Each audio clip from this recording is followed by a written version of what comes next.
I've had this DJI Osmo Pocket 3 for almost 2 years now, so I thought it would be a good time to share how I use it. I feel like I don't have to dive super deep into this camera because I'm sure you've seen it everywhere, but basically it's small, portable, and very capable. Jack bought it for me before a trip a couple years ago, and the selling point for him was that you can film in 10-bit D-Log, which gave him more flexibility when color grading. We had the Sony ZV-1 as my tiny vlog camera, so it was an upgrade from that. And the selling point for me was just the ease of use and the size. Okay, so who is this camera for? I think first of all, shy vloggers. Like I said, it's pretty tiny, so when you're using it out in public, it's not like this huge camera that you're like shoving in people's faces. It's pretty discreet, so I think it's perfect for shy vloggers. It's not very heavy, it's not very obnoxious. I also feel like it's really great for beginner vloggers that are kind of trying to get into filmmaking, but you don't want to like buy this whole camera with a bunch of lenses and it gets too complicated, but just want to practice like filming, editing, and color grading. I think this gives you like a good practice. And lastly, for travel vloggers or vloggers on the go, this is a great camera because like I said, there's no extra lens that you're bringing. It's just this one tiny thing that you can throw in your purse and bring out whenever. You don't need like an extra camera bag or anything. So if you're looking for portability and ease of use, I think it's just a very, very convenient camera to have on hand. Okay, now let me show you my settings. I shoot everything in their regular video setting. I'll keep it at 4K, 24 frames per second. The color space, I'll do 10-bit D-Log M. I keep the exposure in auto, it's just easier with this camera that way. For the white balance, I usually do daylight or 5600K since I'm usually filming with natural light. When it's set on auto, it'll keep changing and it's a pain when coloring, so I think it's best to manually set it to the white balance that you want. Now, if you're filming indoors where there's no natural light and there's like those warm lights, I would make sure to change the white balance. I often forget to do this, and Jack is like, it's such a big headache in the color grading. So make sure to change it.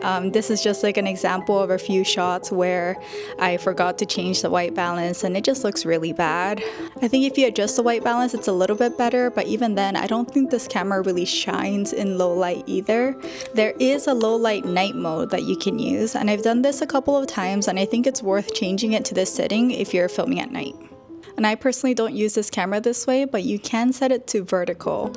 And I just wanted to show you because it's super easy. Even if you're shooting horizontal and you want to get a few snippets, it's very quick. You just turn this frame and then press continue, and it'll just be vertical, and then you can switch it back to horizontal if you want and go back and forth. So it's like very seamless if you are somebody that's trying to get both.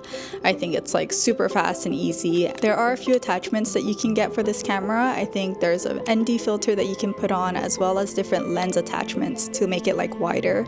I haven't used any of it, so I can't really say, but I feel like the ND filter will come in handy when you're filming outside. I think the only accessory that I would really push is this DJI mic. It wirelessly syncs up with the Osmo super quick, so if you're doing a lot of talking in your videos, I think it's worth getting the mic. Just an example, this is me talking with the mic and this is me talking without the mic. So I think it's indoors, it's not too bad, I'm sure, but if you are outdoors and talking a lot, I think it doesn't hurt to get an external mic. Okay, now that we got all the settings and everything, let's go out to film. I just want to share some behind the scenes so you can see how the camera is used, as well as like a final product, so you can see what the shots look like as well. So all the BTS of like shots of me filming will be shot on the Sony a7S III by Jack, and then all the actual vlogging will be on the Osmo Pocket 3.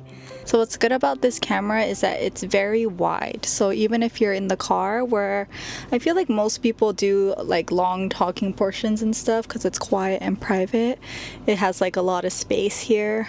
It's not super tight, it doesn't really take up that much space. I'll probably do a little talking portion here for the fake vlog scene, and then we'll drive over to get some food. With this too, you can just film in the car while we're moving, and it's pretty stable. So it's also nice if you want to get B-roll of driving, it's not like bumpy. Okay, so when you're filming forward, you just, let me show you. You just double click to center, and if you want to shoot your face, you just click 3 times. 1, 2, 3, and then reverse. Click 3 times. 1, 2, 3, and it turns around. Double click and it centers. Easy. I'm just grabbing some B-roll here, and I noticed that the indoor lights are pretty warm, but I decided not to change the white balance because they had these big windows that were letting in some light from outdoors. So you can tell that our faces are lit by the natural light, so it's giving this mixed lighting. If there were no windows or if it was nighttime, I would have definitely had to change the white balance, but right now it's still set on 5600. I'm just getting some walking and talking shots. We're at Kaka'ako. And then we're just gonna get some shots of us eating, and we're gonna go do the sunset, which is like really soon, so we gotta hurry. You just use this joystick over here if you want to zoom. Not that much, but you have that option. So one of the things that you can do with this camera is face tracking, which is usually what I have it set to. So like, for example, right now, no matter where you move the camera, it's like tracking your face. But for my specific style, I tend to only use this if I'm like talking to the camera and walking or something where I'm moving and I don't really want to, you know, be focusing on the camera, and if it can just like track my face and I can forget about it. But if I want to get like a shot of us eating over here, what I usually do is you just press this button once and you can take it off of face tracking. I had the mold, but I think I dropped it somewhere. Okay, so I'll just put it down here. So you can use the toggle to frame how you like it.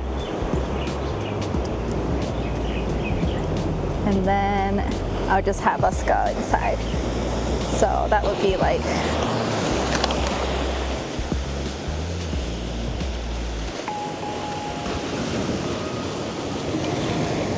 okay, so usually if I get a food shot, I like to use that 90-degree thing so you can get like a top-down shot. So let me show you. So this allows me to get overshot of the food.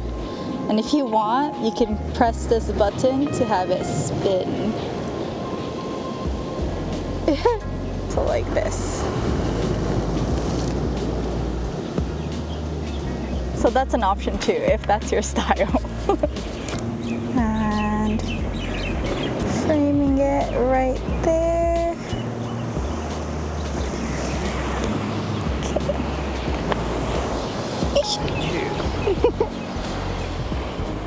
Okay.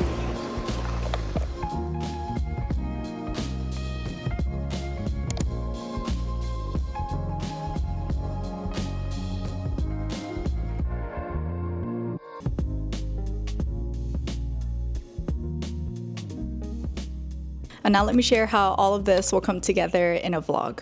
So we're just gonna go to Kaka'ako and grab some dinner and maybe find somewhere where we can eat it since I didn't really get some sun today.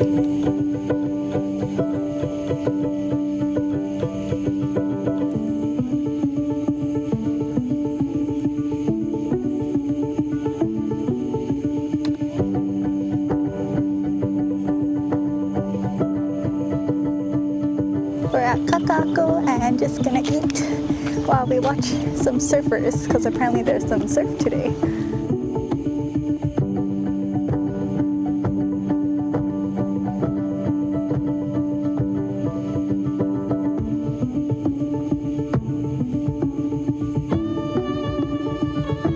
Oh, I caught one.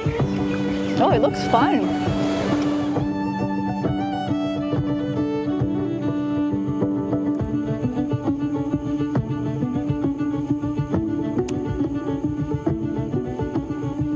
I really enjoy making these tutorials because it makes me feel somewhat useful, and I know I'm not like an expert filmmaker or anything, but I hope it's like this middle ground where it's not too advanced and it's like an entry-level way where you can gain some insight but it's not too overwhelming. If you have any questions, specific questions, just comment and let me know and I'll try to answer them as best as I can. I think that's it for this video. Not sure what the next one will be yet, but I'll see you in the next one. Okay, thank you for watching. Bye!